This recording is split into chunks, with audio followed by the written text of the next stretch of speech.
Hi, everyone. Thanks so much for joining me today. This is the Catholic Bible Daily Reflections podcast. Today is episode number 12, and it's daily reflection number 12. My name is Caroline, and we're continuing on in the book of Genesis and looking at these chapters in these early books of the Bible and comparing them to our life today, the similarities, the comparison, the examples, the lessons that we can learn in today's life from the history that we have seen in the book of Genesis to start. So we're in chapters 25 and 26, continuing on today. So we are starting in chapter 25 with Abraham again. So Sarah has already died. Abraham buried her in the land of the Hittites, land of Canaan. And we see that Abraham takes a second wife, Keturah, and he has additional descendants. But keep in mind that the covenant will continue from Abraham to Isaac. And so Abraham never loses sight of this. While he does have additional sons and daughters, this new wife, Keturah, and he always keeps in mind God's promise and the covenant. And he is faithful to God and faithful to that covenant. And so he leaves everything to Isaac, and he sends his other sons away from Isaac so that there's no conflict, so that there's no confusion, that they are not part of this covenant, that it is through the line of Isaac, where the descendants will continue and be God's chosen people, the Israelites. And so we see right after that Abraham dies. He is 175 years old. And, we're also going to see, and I want to bring us back to the beginning of Genesis, because we're also going to see that God is already in the early Genesis, after original sin came into the world, God said that he would not let his spirit reside in men for more than 120 years. So we're not seeing it immediately in these men that we're seeing, like Abraham, right? He lived to 175. But by the time we get to Moses, you will see that the men's lifespan does not go farther than 120 years, much less than that, I think. But even today, right? I don't know that there's any example of anyone living past 120. I don't even think anything close to that. Although we have seen people living in the 110, 11, right? A few of those miraculous incidents of men or women that have lived that long. But God said in the early Genesis stories, chapters, that his spirit will not reside in man for longer than 120 years. And we'll see that as we go further into Exodus with Moses. And so we see Abraham dies, and Ishmael and Isaac bury him with Sarah in the land of Canaan, in the field where Sarah had been buried. And then we get a little short glimpse of Ishmael again, right? Ishmael now lives in the land of Canaan. He is away from his brother Isaac, his stepbrother Isaac, and God has fulfilled his promise to Abraham for Ishmael. Ishmael has 12 sons. They become 12 of their own tribes in the land of Canaan, and they settle in the land of Canaan. That is about the gist of the continuation of Ishmael's story at this time. And we see that Isaac and Rebekah finally have sons. So Rebekah is now pregnant with twins, and she will give birth to Esau and Jacob. The line continues from Abraham to Isaac to Jacob, and not Esau. So during her pregnancy, Rebekah, she was going through such turmoil and pain and discomfort that she spoke to God. And they tell you of this story. God tells her that there are two nations growing inside of you. They will be divided, and the older will serve the younger. And so when she gives birth. Esau is the older. He comes out first, but Jacob is grasping at his heel as he comes out. So Jacob is the younger. Now, Rebekah, of course, will keep this in mind, and it is sort of like a foreshadowing for her of how she will act in her life story towards Jacob and towards Esau. Of course, I'm sure she loved both of her sons, but she did have a preference and loved Jacob and felt closer to him. Isaac felt closer to Esau because Esau was a hunter by nature and trade. And so, Isaac felt closer to Esau. This was his firstborn son. And Rebekah felt closer to Jacob. And so we see that Esau, growing up, even as the firstborn, was more foolish. And they tell a story here about how Esau sells his birthright. It's an example for us today. Your birthright, your family is life to you. You should always consider your family and your birthright and what you are entitled to in your family, your firstborn, especially in this tradition here. It's not as prevalent today as it was then. I mean, in some cultures today, yes, it is. The firstborn, your birthright, this continues in cultures today. More in America, we're not exactly with this. And I believe in Europe, it's not exactly as prevalent either in most families. But birthright is so important, especially at this time. Esau sells his birthright to his brother. So Jacob is clever. He lives in the tents. He's not a hunter.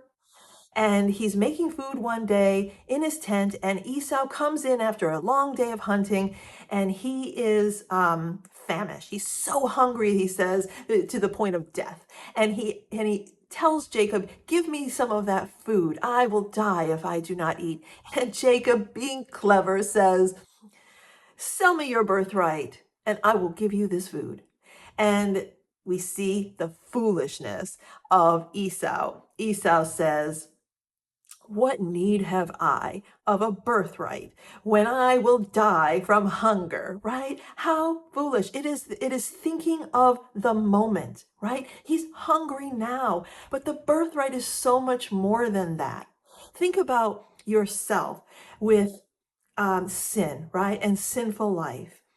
If you are a foolish person, if you are a person that maybe is self-centered, immature, right? I have to say, I have been guilty of this in my life. And you can ask my family, my sisters especially, about this. Unfortunately, I just have to admit that and be totally honest with you. Where I was very immature. I thought of myself.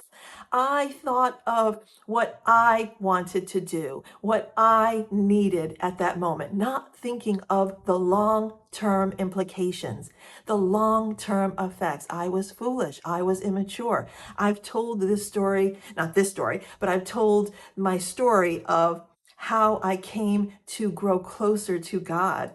It was only in the less than 2 years ago. I've been a Catholic my entire life, but I was a very foolish and immature woman growing up through much of my life.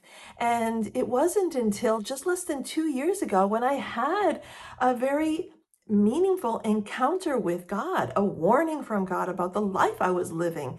And God totally changed my life. But going to this story, back to this story, Esau did not give regard to his birthright, his family, his blessing for the future. And so he sells to his brother his birthright for a bowl of red stew. And he earns the nickname Edom. We'll see that later in the Bible. Esau and Edom, the names, are, you can switch them simultaneous. Like you'll see Edom, sometimes you'll see Esau. Most in the later parts of the Bible is the reference to Edom. Those Edomites, those are descendants of Esau later, right? Esau's line will not be part of the covenant of God. The Israelites will go under Jacob, and Jacob gets later renamed Israel. And so we see that. So there are Jewish men and women who are considered Edomites. That is from the line of Esau. So if you see that later, you'll kind of remember that. So then we get another story in chapter 26, which is another one of those strange stories. It's like three times, with Abraham twice, once with the Pharaoh, once with Abimelech. He tells these men, Abraham, that his wife Sarah is his sister. And then we see that story here told with Isaac. Isaac is living in the land of Abimelech. Abimelech pops up again, and he tells Abimelech, because he's afraid that Abimelech will take his wife, or one of his men will take his wife Rebekah and kill him. And so he tells Abimelech that Rebekah is his sister and not his wife. And so we see that Abimelech sees Isaac fondling his wife Rebekah, having a loving moment, and he realizes he's been duped again. So this is like sin, right? Sin makes you fearful. You can make mistakes, little white lies, right? Normal. So it's a normal story, but this is the third instance of this story. We now see it with Isaac, and Abimelech caught it early, right? God did not forewarn him, but he saw it himself. And he said, why did you do this to me? Let's live in this land peacefully, and he tells all his men in the town, if any man touches Rebekah, they will die. And later in this chapter 26, we see that Abimelech makes a covenant with Isaac. He can see God's blessing over Isaac. He knows from Abraham to Isaac that God is blessing Isaac. Because of Abraham, this covenant, he sees this, and he wants to protect himself. And he says, let's make a covenant together to do no harm to each other. And so we see that here.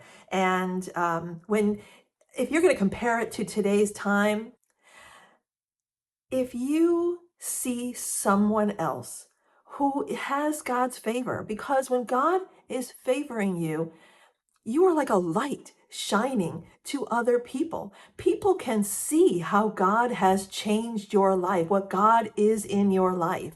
You speak differently, you look differently, right? You're joyful, you have peace, you speak of God in glowing terms, you give God glory, right? You live humbly, you give God glory in everything. You are thankful, right? This can be seen by all. As Jesus says later in the New Testament, right? Be a light shining for others, and in this way they will know you are my disciples. Right?